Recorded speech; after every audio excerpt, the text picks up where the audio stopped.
दोस्तों, आपका हमारे YouTube चैनल में स्वागत है।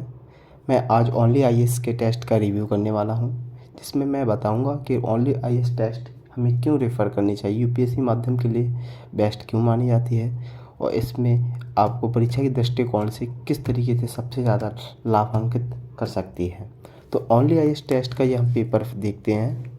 टेस्ट नंबर 12 है और इसमें प्राचीन भारत के संबंध में इसमें सारे टॉपिक जो उन्होंने डिसाइड किए उससे संबंधित उन्होंने क्वेश्चन तैयार किए गए हैं। जैसे पाषाण युग, सिंधु सभ्यता, काशीयुगीन सभ्यता, इसके बाद अपना वैदिक युग शुरू होता है, उत्तर वैदिक है, महाजनपद है, बुद्ध युग है, जैन धर्म, बौद्ध धर्म, उसके बाद मौर्य साम्राज्य का उदय होता है, उसके बाद उत्तर वैदिक काल आता है, फिर संगम काल तमिलनाडु में शुरू होता है, उसके बाद गुप्तोत्तर काल सातवाहनों को संबंध में इन्होंने सारे टॉपिक अच्छे से कवर किए गए हैं। और इसमें सबसे बड़ी खासियत है जैसे इन्होंने क्वेश्चन दिया है नपाषाण युग से संबंधित निम्नलिखित कथनों पर विचार किया। नपाषाण युग में आदमी खाद्य संग्रह थे, बिल्कुल सही है।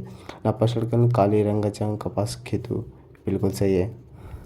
गेहूँ वगैरह खेती का उत्पादन जो कर सकते थे, तो इसमें आयताकार मिट्टी के बने हुए थे, ये नहीं है। तो इस तरीके से उन्होंने जो उनका जो पेपर बनाने का जो तरीका है वो काफ़ी पैटर्न बहुत अच्छा लगा हमें। उन्होंने टॉपिक के साथ उसी को कवर किया है, कोई उसमें फैक्ट नहीं डाला, कुछ एक्स्ट्रा कुछ नहीं है, बिल्कुल यूपीएससी के माध्यम से उन्होंने पूरी तरीके से तैयार किया गया है। इसी के साथ इसका एनालिसिस भी बहुत काफ़ी उन्होंने बेहतर दिया है। एक एक कथन को बहुत ही स्पष्ट तरीके से उन्होंने व्याख्यानित किया गया है तथा उसे व्याख्या करके उसे हर एक दृष्टिकोण से उसे बहुत ही अच्छे तरीके से उसे समझाया गया है।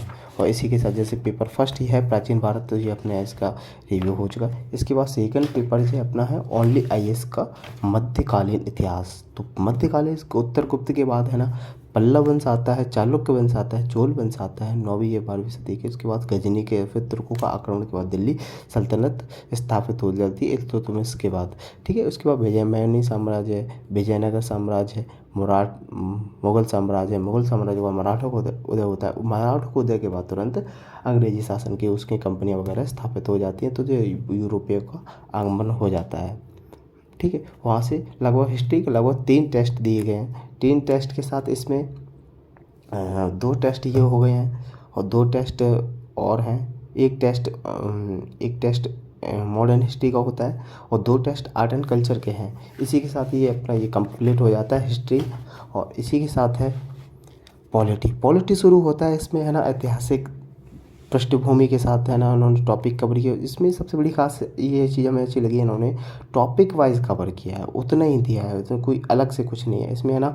वो लगभग 7-8 क्वेश्चन है ना करंट के वो डाल देते हैं, वो भी मंथ के हिसाब से डालते हैं। जैसे उस समय पे ये टेस्ट बना है तो उस समय पे करंट कौन सा बना था उसके क्वेश्चन इसमें डाल देते हैं और उसका भी बहुत अच्छे से समराइज करते हैं। जैसे ये है राज्य व्यवस्था में तो सारे टॉपिक उन्होंने पहले दिए हैं, तो उसी के संबंधित उन्होंने क्वेश्चन दिए गए हैं। जैसे ऐतिहासिक पृष्ठभूमि, संविधान की मुख्य विशेषताएं कौन सी हैं, लचीला है, कठोर है, कैसा संविधान है, तो उसके बारे में सारे क्वेश्चन दिए होंगे। संविधान में संशोधन हुए हैं, कितने हुए हैं, क्यों हुए हैं, तो सारा केशवानंद भारती हुआ है, केरल बनाम, बहुत सारे मामले हैं उनके माध्यम से मूल ढांचे में संशोधन हुआ, तो उससे संबंधित बहुत सारे क्वेश्चन दिए गए हैं। सबरीमाला मंदिर के ऊपर भी बहुत सारे क्वेश्चन बने हैं। इसके बाद प्रस्तावना हुआ, मूल संविधान का निर्माण हुआ। इसका ये टेस्ट पेपर फर्स्ट है, इसका टेस्ट पेपर सेकेंड भी है, थर्ड भी है। इसी के साथ चौथा पेपर है, इसमें भी सारे उन्होंने टॉपिक कवर किए। लगभग पॉलिटी के 6 टेस्ट पेपर हैं, जिसमें है ना मैंने अभी 2 लिए हैं और वो भी समय के साथ साथ मैं आपको बताऊँगा किस तरीके से आपको तैयारी की जा सकती है और किस तरीके से आपको बेहतर से बेहतर लाभ मिल सकता है आपको टेस्ट पेपर के माध्यम से। तो राष्ट्रपति, इसमें उपराष्ट्रपति, प्रधानमंत्री, राज्यपाल, सर्वोच्च न्यायालय, अटॉर्नी जनरल, दल बदल, कानूनी तथा 5वीं, ये सारे टॉपिक उन्होंने कवर किए गए हैं और काफ़ी विस्तार से उन्होंने एनालिसिस भी किया है। जैसे ये क्वेश्चन नंबर 10 है, तो क्वेश्चन 10 का इसको उन्होंने बहुत अच्छे तरीके से उन्होंने विस्तार किया गया है। जैसे देखते हैं, हर एक टॉपिक को उन्होंने बहुत अच्छे तरीके से दिया गया है, समझाया गया है। जैसे ये केंद्रीय परिषद वगैरह सारा कुछ उन्होंने बहुत अच्छे तरीके से कंप्लीट किया गया है। और ये अपने में अभी ये 4 टेस्ट पेपर हैं, इनके टोटल हैं 32 टेस्ट पेपर।